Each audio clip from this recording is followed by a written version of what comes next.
Hey, hi everyone, Fanindra here. I'm working as a HR business partner at NTT Data. And in this video, I'm going to explain about leave policy. So right in the previous video, I have explained you about the introduction of the payroll management. And in future, in order to understand the videos of the payroll management in a practical manner, then you have to understand about the leave policy. And this is what I have told you right in the previous video. So why leave policy is important and what are the categories of the leave policies, and each and everything will be explained in detail in this video. So you can watch this video till the end, and if you like this video, subscribe to my channel and also press the bell icon for the latest updates. So why leave policy? So why this leave policy is important? And remember, leave policy is one of the most important policies among the HR policies. Okay, so why leave policy? Leave policy is important to make a balance of employees' work with good health and vacations. So in order to promote a good work-life balance to all our employees, we have to implement leave policies in our organization. Got it? So if he is continuously dedicatedly working to your organization without any leaves or else irrespective of his health condition, then that will impact his health, right? So we have to take all these things into our consideration and we have to implement the leave policies. So this is the reason why leave policy is important. So what are the types of leaves? And I've mentioned all the types of leaves where most of the organizations would be implementing this kind of leaves. Not all, even at least few, at least 4 to 5 of these leaves would be implemented in their organization for sure, as per the labor laws. And what are the types of leaves that I have marked here? So general leaves, and we have two categories in the general leaves. They are sick leaves and casual leaves. Earned leaves, compensatory off, which is also called as comp off, marriage leaves, maternity leaves, extended maternity leaves, paternity leaves, miscarriage leaves, bereavement leaves, sabbatical leaves. So all these are the categories of leaves where most of the organizations would prefer to have in their HR policies and implement the same in their organization in order to promote a proper work-life balance to all of their employees.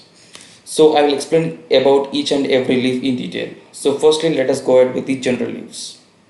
So as I have told you before, so general leaves will be having two categories where we will be calling them sick leaves or casual leaves. And sick leaves, they are shortly called as SLs, and casual leaves CLs.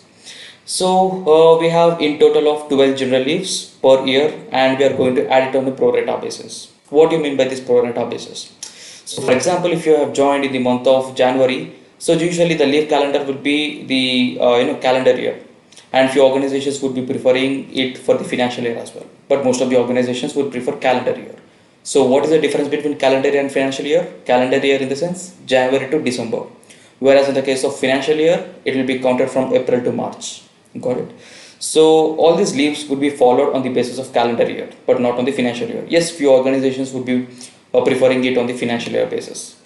Okay, so 12 general leaves on per year, which will be calculated on the pro rata basis. For example, if you have joined in the month of January, then you are eligible to get 12 accruals of general leaves. If you have joined in the month of February, then 11 general leaves will be accrued. If you have joined in the month of March, then only 10 general leaves will be accrued to your account. So this is how the leaves will be calculated on the pro rata basis and will be accrued to your account or credited to your account. So among them, six casual leaves and six sick leaves would be provided to you, right? And these leaves wouldn't be carried forward, and these leaves would not be encashed. So what do you mean by this carried forward? So usually, as I have told you right before itself, that these leaves would be provided on calendar year basis. For example, you have joined in the month of November, then you are eligible for only 2 general leaves, right? And these 2 general leaves will be lapsed or else will be collapsed in simple language in the month of December itself. I mean, end of the December. These 2 leaves wouldn't be carried forward to next year. This will be lapsed by end of the December itself. This is what I would like to convey here. Got it? So these leaves would not be carried forward to next year. Instead, these leaves will be lapsed. These leaves will be lapsed by end of the December. That is calendar year. And these leaves wouldn't be encashed. So what is meant by encashment? I will tell you right in the next category of the leaves, which is called as earned leaves.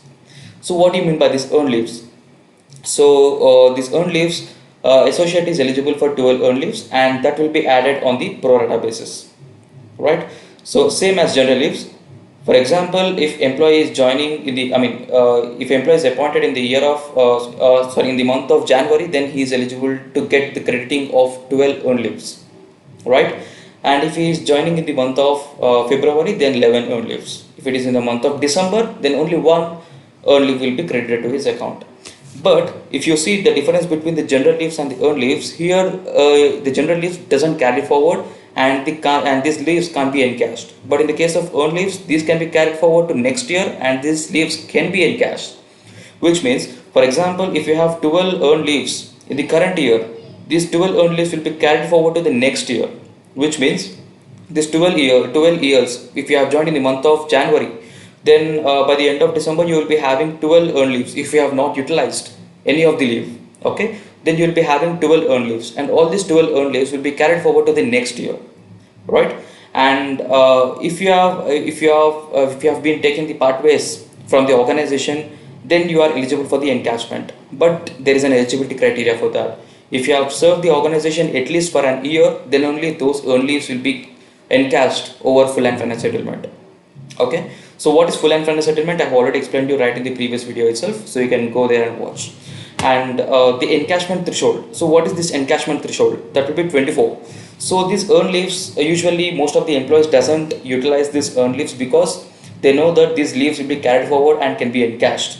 So they will try to accumulate these earned leaves as much as possible, and this accumulation threshold will be only up to 24. So post 24 you can't accumulate the leaves. Instead, these will be encashed in the month of April payroll. Okay, so the bracket or the threshold for this earned leaves will be 24. So more than 24 you cannot accumulate.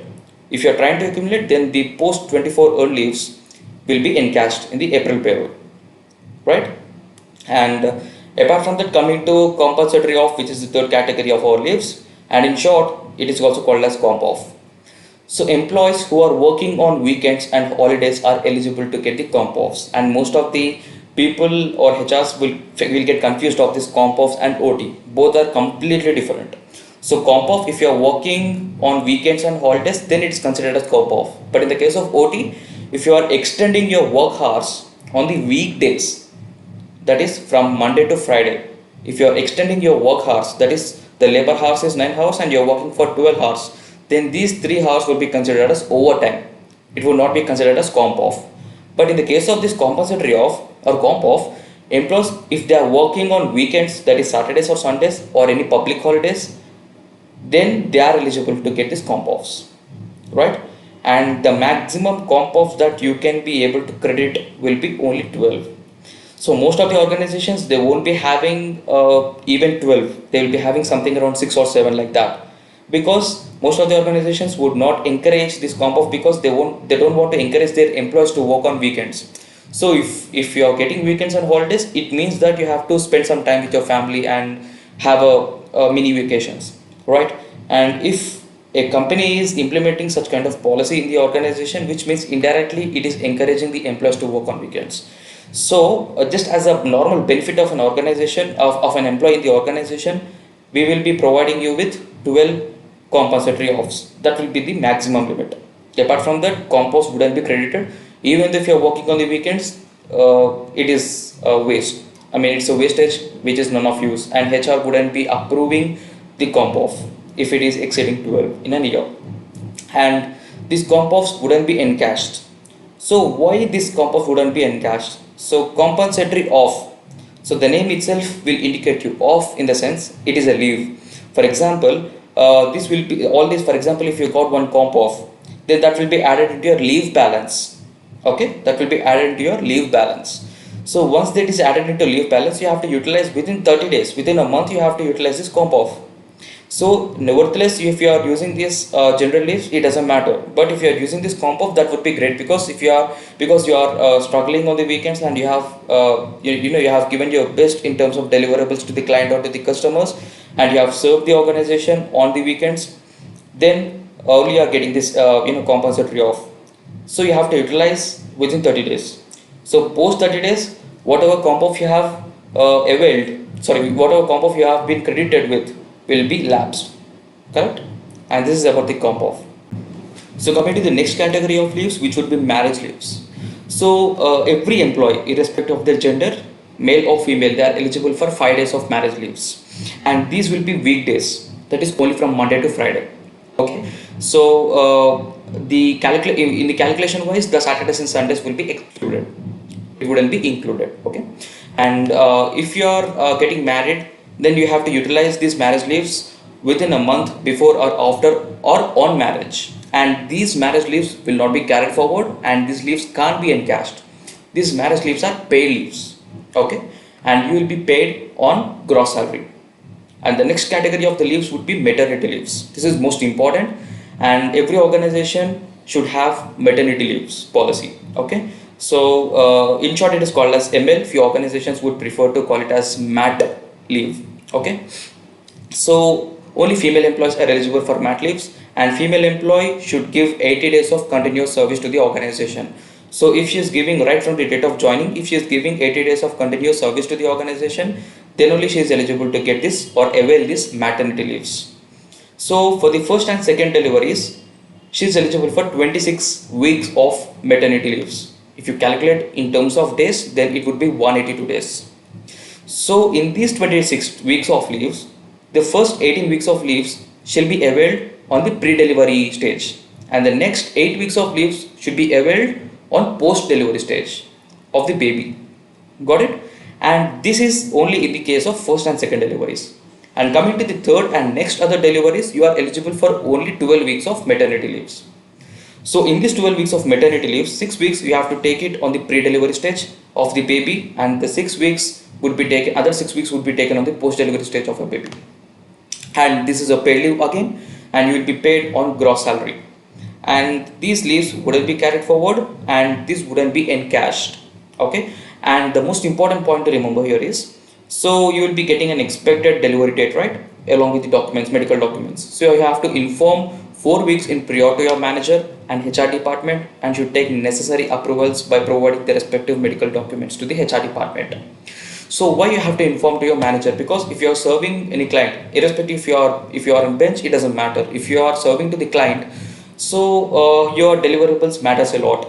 So your manager will try to adjust or to get any alternate resource on a temporary basis to work for the respective client on behalf of you. So you have to inform that your manager in very prior, that is something around 4 weeks or 3 weeks, right? So this is about the maternity leaves. And the next category of the leaves would be extended maternity leaves, which is called as EML. So the maximum limit will be 30 or 45 days, and most of the organization wouldn't be preferring to have this extended maternity leaves in their pocket, and few of the organizations would be providing this as an employee benefit. Okay. So some organizations would be preferring these extended maternity leaves as around 30 days, and few organizations would be preferring as 45 days, and these would be paid leaves or unpaid leaves based on the HR policies of the organization. But few of the organizations, they pay employee on gross salary. Okay. So these leaves wouldn't be carried forward again, and these leaves would not be encashed, and you have to inform right and prior around 2 weeks to manager and HR department, and should also take necessary approvals for this extended maternity leave with so and so proper reason. And coming to paternity leave, so you are eligible for 5 days, and paternity leaves are only for fathers. Maternity leaves is only for mothers, right? And similarly, paternity leaves is only for fathers. So as per labor laws, paternity leaves are not yet established or implemented, but few organizations would prefer it as a employee benefit. So because a father would be also having a responsibility to take care of his wife and his baby, right? So hence organization will prefer to have this paternity leave as a benefit, as an employee benefit in its bucket.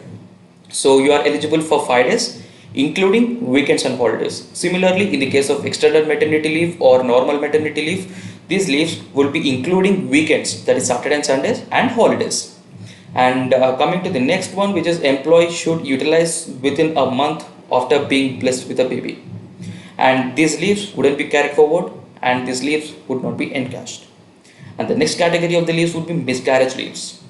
And female employee, if she is undergoing with any miscarriage of a baby, then she is entitled with only 6 weeks of miscarriage leaves, and including weekends and holidays. And few organizations, they prefer these miscarriage leaves as unpaid leave, but definitely as per labor laws, these miscarriage leaves should be paid leaves. Okay, and you have to inform to manager and HR department, and should also take necessary approvals by providing the respective medical documents. And medical documents are very important in order to claim your miscarriage leaves. And these leaves wouldn't be carried forward and cannot be encashed. And the next category of the leaves would be bereavement leaves. So this would be 5 days, which will be only weekdays. Weekends and holidays are not considered. These will be excluded while calculating the leaves. So employee should utilize within a month after any sudden demise of his or her family member, which includes father, mother, spouse, children, or in-laws. And these leaves wouldn't be carried forward and can't be encashed. And yeah, this is a paid leave. And coming to the next, which would be sabbatical leaves. So this is a medical leave. For example, if you have met with an accident, or else if you have any health complications, and if your health condition is not good, then you are eligible to claim the sabbatical leaves. And the maximum limit of the sabbatical leaves would be 12 weeks. And remember, the most important point to remember is the sabbatical leaves are unpaid leaves. These are not paid leaves. You will be unpaid, which will be considered as LWP, which is leave without pay. Okay, and the necessary document should be provided to the HR department and should take necessary approvals from the managers and HR. So why you have to take approval from manager? Because as I've told you right in the beginning, in the maternity leave itself, where if you are taking approval from the manager, then he will he will adjust the alternative resource to provide the deliverables to the clients. So all this is about the leave policies. So these leave policies are very important, and these numbers are most important to remember while processing the payroll. Okay, so why this is important to process payroll is what I can explain you right in the next upcoming videos. Okay, so I hope this video will give you a good clarity about the leave policies in the HR policies. So thank you so much for watching this video. If you like this video, subscribe to my channel and also press the bell icon for the latest updates. Thank you. Fanindra here.